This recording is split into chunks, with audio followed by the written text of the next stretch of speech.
Dave's asked me to kick off a new teaching series today for you, which I'm delighted to do. And the title of the teaching series is going to be called Faith Conversations. And I always think it's a privilege to kick off a new teaching series, and always love doing that here in Oxford. So it's a real privilege to be able to do this for you guys today as well. Really, let me just explain the series for you a little bit. This teaching series really hopes to raise our excitement levels about Jesus, basically, and our ability, the kind of confidence that we carry to share Jesus in engaging conversations with other people. It's a teaching series really aimed at helping us to legitimize question asking, not feeling defensive when people ask questions that might feel pretty big or hard to answer, but where we create a culture of welcoming questions rather than diminishing them. We want to normalize conversations with people about Jesus, and we really want this series to motivate us to learn everything we can about talking about Jesus effectively with our friends and family. To be honest, this is something we spent quite a lot of time thinking about and looking at here in Oxford, helped really by our friends in Christchurch, London as well. And so this is a value that's really close to our heart in Emmanuel, Oxford and Sheffield. The two kind of scriptures I want us to ponder today, I'm going to read them for us, is Isaiah 61, which is quoted in the Gospels, actually Luke chapter 4, for example, where Jesus quotes this old prophetic passage and says this: "The Spirit of the Lord is upon me, because he has anointed me to proclaim good news to the poor. He has sent me to proclaim liberty to the captives and recovery of sight to the blind, to set at liberty those who are oppressed, to proclaim the year of the Lord's favor." And also one interaction Jesus had with a person in Mark chapter 5, verse 18. It says, "As Jesus was getting back into the boat, the man who had been possessed with demons begged him that he might be with him." So Jesus has just released a man from demons, has healed him, brought him into faith, obviously. And Jesus said to him in verse 19, and he did not permit him, but said to him, "Go home to your friends and tell them how much the Lord has done for you and how he has had mercy on you." And he went away and began to proclaim in the Decapolis how much Jesus had done for him, and everyone marveled. So they're the kind of two anchor scriptures that we're going to be using throughout the series on and off, but we are going to be thinking about those this morning. So I just want to talk about a faith worth sharing, first of all. And I want to talk about the naturalness of speaking. The kind of, we should be leaning on an open door, like the naturalness of engaging people in conversation. It's what we're built for, whatever our personality type is. The US Department for Health and Human Services said this: "The first 3 years of life, when the brain is developing and maturing, is the most intensive period for acquiring speech and language skills. These skills develop best in a world that is rich with sounds and sights and consistent exposure to speech and language of others. There appear to be critical periods for speech and language development in infants and young children when the brain is best able to absorb language. If these critical periods are allowed to pass without exposure to language, it will become more difficult to learn." So I guess many of us are aware that children develop language by hearing it and using it. It's exposure that creates skill around conversations. It's how humans work. It's how we're made to function and to communicate with one another. Experience and exposure usually lead to greater participation and practice. William Temple once said, "The most influential of all educational factors is the conversation in a child's home." And adults in the same way develop conversation skills through experience and exposure. So in one sense, nobody is born as a natural conversationalist, but we naturally pick up the tendency and the confidence and the skill to want to chat to other people. Many social commentators are kind of currently concerned, really, with the declining art of conversation. One author, a guy called Stephen Miller, wrote a book with that title. And in it, he suggests that the art of conversation is, as he puts it, in an endangered state. He talks about the acceleration of all the non-verbal forms of communication, being able to text or message somebody on WhatsApp, or to tweet something, to do something that's kind of more of an Insta story, something that's just a photograph, rather than pure conversation. Now, there are people that oppose that thought. There are postmodernists who say, do you know what, conversation's overrated. The novelist Rebecca Wright wrote this: there is no such thing as conversation. It's an illusion. We all know it's just intersecting monologues. She just said it's just individuals talking. Some people get listened to, other people don't. But to be honest, we don't agree with that. We believe that God communicates. And the Bible tells us that God communicates through speaking. And he has designed, even in infants, an absolutely ravenous learning desire to learn how to speak. And if you watch Matilda over the next few months, you'll see her begin to play with language as she even mimics creating words long before she really knows what they mean or anybody else does. But she will begin to want to participate in the human activity of speaking, of conversing, of communicating with their voices. And the Bible teaches us that God is like that. We are created in his image. And as we kind of explore and begin to express things verbally, we are reflecting what he is like. In the first relationship that God had with Adam and Eve, it says God called to the man and the woman and said to them. We know through the creation story that God spoke and it happened. He said this and it happened. He said, let there be, and it happened. And we are made in his image, and we are going to learn what it is to be natural conversationalists for Jesus. So secondly, I just want to talk about the naturalness of speaking about faith. It's not just kind of natural for human beings to want to learn how to converse with one another, but for Christians, for those who are following Jesus and are plugged into God through him, there is a kind of an equal naturalness of speaking about faith. Most people speak and have conversations every single day, throughout the day. Whether they're invited or not, people are having conversations. And even if you believe the quality of conversations is in decline, even if you've spent time with people that aren't that chatty or whatever, you know deep down there is something very, very therapeutic and rich about a deep conversation with another person. The challenge isn't really about quantity, but quality of speech. I guess many of us have kind of habitual conversations or chats with the same people on the same days, the same weeks, the same months, year after year after year. If we're not careful, we can fall into the kind of the rut of just repeating kind of on loop, really, the same kind of shallow conversations, even with the people we are living closest to and with every single day in our homes. But if we are made in God's image, and he is a communicating God, and he has given us that gift, we are able to lift our conversations out of the mundane and out of the run of the mill, kind of just let's talk about the weather again. Sorry, Dave and Jude, it wasn't a bad start to the meeting. But to actually stray into conversations about faith, about what we believe God is doing in our life, what he is saying to us and what we're going to do about it. There should be a naturalness about each of us enjoying conversations about our faith, opportunities to ask questions, to inquire and affirm, to testify, to celebrate, to push back, consider, speak and listen. And the verses we read right at the beginning of this talk this morning, I read from Luke 4, when Jesus quotes Isaiah 61.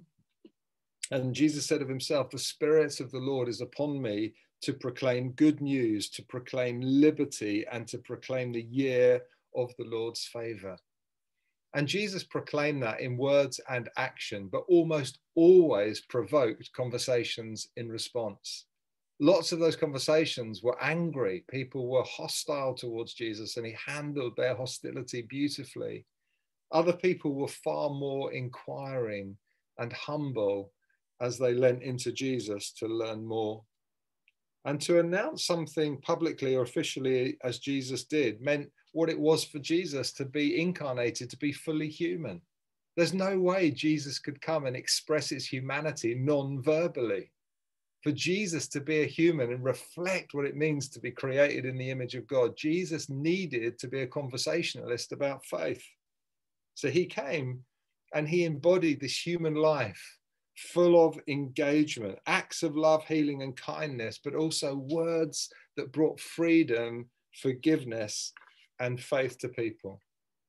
And it's fascinating in Mark chapter 5, that we read, when the guy with the demons is healed and set free, his instinct is to want to get into the boat with Jesus. That's what he wants to do. He wants proximity to Jesus. He's not interested in anything else. He wants to be with the man that set him free. But Jesus did not permit him. That's what it says in Mark chapter 5. But he did not permit him. Jesus barred him from coming closer to him. That's fascinating, isn't it? Kind of in our kind of soft Christianity, where we think, do you know what? I just want to be close to Jesus. You know, that's what Jesus must want. Jesus must want me closer. The thought of Jesus saying, no, I do not permit you to get into the boat with me. There is a greater thing, even than proximity, that's going to bring glory to my name. And that is, I want you to go home and tell your friends how much the Lord has done for you. And that's a big learning lesson for us. See, we long for Jesus to be the one who says, no, it's absolutely fine. Withdraw from the world and come into really tight proximity with me. That's fine. But that isn't what the Bible teaches. The Bible teaches that Jesus didn't say, come and be comfortable with me. He said, go and I will be with you. It's in the going that we find our proximity to Jesus. And that's what we find in so many encounters in the New Testament. The last watch of the night on the stormy sea, and Jesus comes to them walking on the water. The most inaccessible point for Jesus to find them. They're lost and in peril, and yet Jesus still comes as they've gone. In prison and about midnight, it says, and the Lord visited them. That's why the Great Commission says, go into all the world. So Jesus is teaching us a really big lesson in Mark 5. Proximity in the boat isn't what Jesus is really seeking, or what brings him greatest glory. What brings Jesus greatest glory is to go trusting that he's with us and tell the world about him. So thirdly, I just want to speak about the naturalness of speaking specifically about Jesus. There's a naturalness about speech, is what we're made to do. There's a naturalness about speaking about faith. And now there's a naturalness of speaking about Jesus. We should not be surprised when we find Jesus to be the one that most Christians want to talk about. In fact, the surprise should come when we find it in our own lives or in the lives of our Christian friends, a reluctance or an inability or a kind of a lack of confidence about speaking about Jesus. Whether there are questions we have or doubts that we carry, big moments when we've known the presence of the Lord leading us through a trial, or an answer to prayer, or providing much needed resource that we've been seeking him for, whatever it is, we should have a growing confidence to go home and tell our friends what the Lord has done for us. Now, I'm a realist. I get that we've all met Christians who are on the unhelpful extremes of this spectrum, this kind of conversations around Jesus, conversations around faith. I think most people kind of they write themselves an immunity slip saying, do you know what, I'm not going to be that kind of Christian talking about my faith because I don't want to ram it down the throats of my friends and family. But I think we're so far from ramming it down anybody's throat that that's not really a risk. But we've met people like that, and it is really, really offensive and difficult to live with Christians like that. I get that. We're not advocating that at all. They're a bit pushy, dogmatic, unthinking. It always comes across as though they're kind of 6 foot above everybody else. And it always comes across as though they're judging and criticizing the rest of the world, which isn't a particularly winsome place to begin a conversation around faith at all. Do you know what? The first Christians always left people wishing they could hear more. You read about the apostles and the early encounters they had on their missionary journeys. They're saying, stay, teach us, we want to learn more. But there are other people at the other end of the spectrum who really struggle to even mention that they are following Jesus at all. And we don't want to be the kind of Christian that rams it down people's throats and lack a kind of a sensitivity or a winsomeness. But neither do we want to be the kind of Christians that just feel ill-equipped and unable to start any conversations around faith. Our goal at Emmanuel is to avoid either end of that spectrum. We want to develop a community at Emmanuel Oxford and in Sheffield where conversations about faith in Jesus are as natural about conversations on any other topic. We don't want to be kind of vehemently imposed and ram it down anybody's throat or passively disowned. Kind of, if people find out, I'll tell them, but I'm never going to tell them myself. So how can we achieve this together? How can we create this kind of culture where we grow in confidence and naturalness about conversations about Jesus? Well, a couple of years ago, I was fascinated to have a conversation with our friends Joel and Amy Kendall in Istanbul. Some of you will know Joel and Amy. We've been part of their story, their church planting in Besiktas in Istanbul. Beautiful couple. They've just had, literally 2 months ago, their second son, Elias, and their first son, Luca. They've just come back last week to the UK for a break, and so I'm looking forward to meeting up with them in person soon. And I spoke to them and said, if you knew kind of years ago what you now know, what kind of different steps would you have taken in preparation for moving to Istanbul? So you've been there a couple of years, you've learned loads church planting in a different culture. Like, if you knew then what you know now, what would you do differently? They come up with a list of comments which I found fascinating, which I think really help us in our conversation about faith and wanting to be better at it. Firstly, they said, I would have asked more questions. Often this is at the start of a heartfelt dialogue about faith.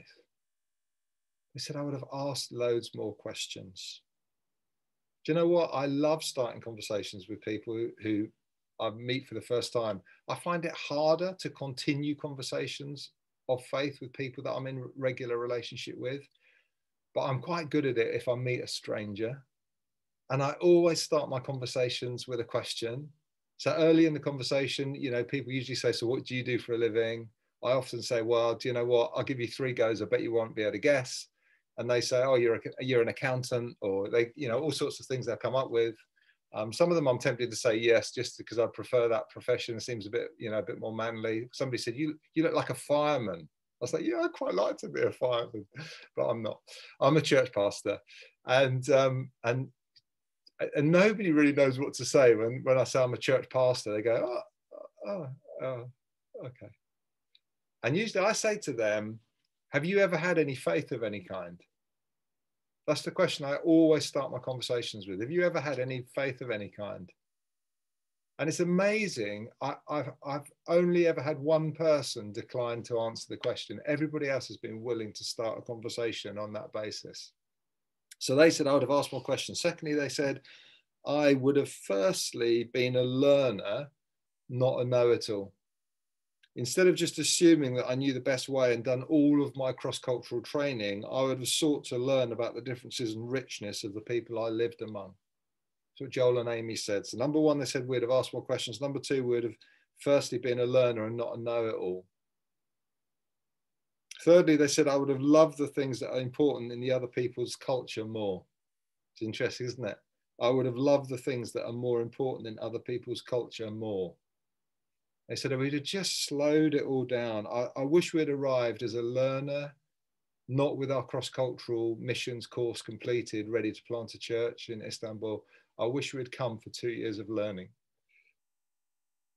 And also, I wish we had fallen in love more with the culture before we started to plant a church within it. I think there's loads for us to learn there.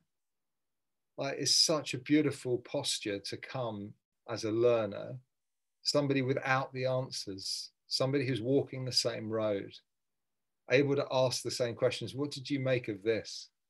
What did you make of this situation in the world or in the nation? Or to love what other people love. Then they said, I would have been more intentional with my time. Instead of just being busy with church meetings and seeing lots of friends, even getting trained for church planting, I would have questioned the use of my time to make sure I prioritized seeing those I believe God was working in their life at the time. To show that you love someone, the most important thing I could have given them is time. It's fascinating. Joel and Amy said that. I would have focused more on making disciples, less on trying to get the Christian message across to people. I would have sought to make disciples of whole families and not just individuals, was another one.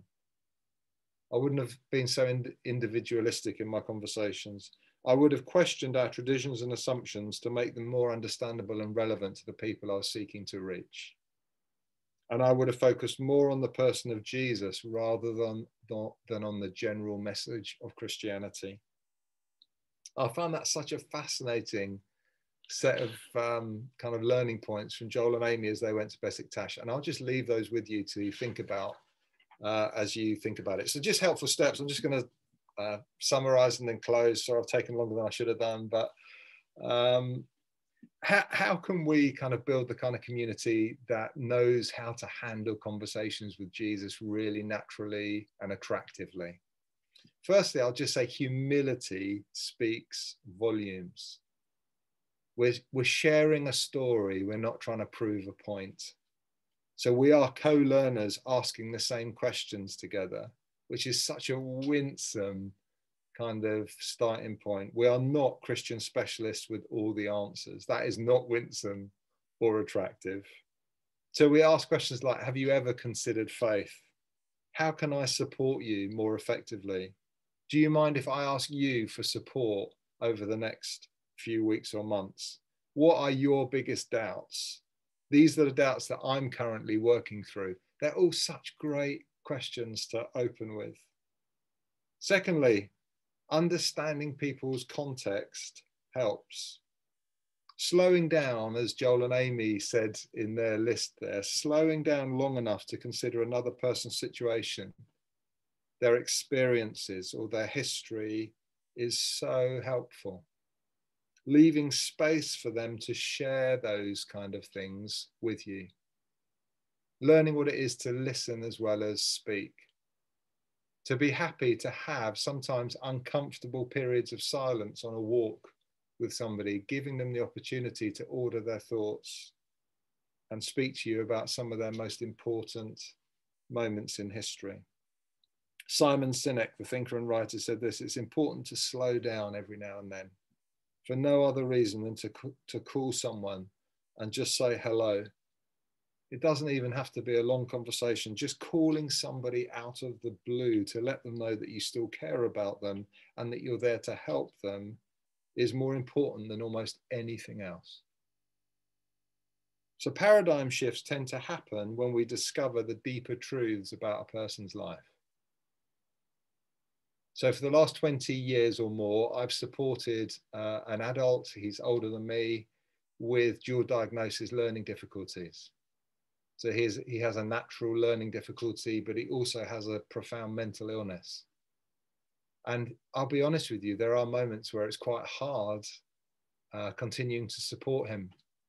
we probably speak or make contact with each other 3 or 4 times every single week. And we've done that for 20 years or more. And it's hard work. He doesn't always understand when I'm not available, can sometimes leave some very upsetting phone messages if he can't get hold of me, and so on. But my world changed when I slowed down long enough to hear his story. And the reason why he battles mental illness is because at the age of 19, he was there when his dad took his own life. And unaware of his learning difficulty, the police asked him later in the day to identify his father for the death certificate. And on that day, he had a major breakdown, and he spent 2.5 years immediately from that day, 2.5 years in a secure mental health hospital, and has never recovered. And so when you slow down and you hear his story, your heart grows for him, because you think, why wouldn't he be hard work and difficult to handle? And the world is full of people who would be misunderstood if people didn't slow down to understand their context. And thirdly, we desire conversations about Jesus rather than defending Christianity. I think this is possibly the single biggest reason why many of us struggle to enjoy natural conversations around faith. Because actually, if you put the kind of the Bible's truth all in one kind of long sentence and think we've got to speak about creation, how God made everything, we've got to talk about the fall, we've got to talk about forgiveness, we've got to talk about all of the difficult bits in the Old Testament that are really tricky, and why did God let them? How can God really support that? What about people being married to multiple wives? And you go through all of that, and then you get into the New Testament, and you think, well, what does it really say about women? And what does it really say about the church? And what does it really say about other faiths? And you go through it and you think, do you know what? There's no way. It's going to take me 17 weeks doing nightly study to be prepared to answer those questions. So what I'll do, I just won't start any of the conversations because I don't know how to answer the questions. So don't try and answer those questions. Just have conversations about Jesus. So there we are. I hope that's encouraged you. It's a really big subject, learning how to live, being able to talk about Jesus. But I want us over this series to explore it more and to gain confidence. So back to you, Dave.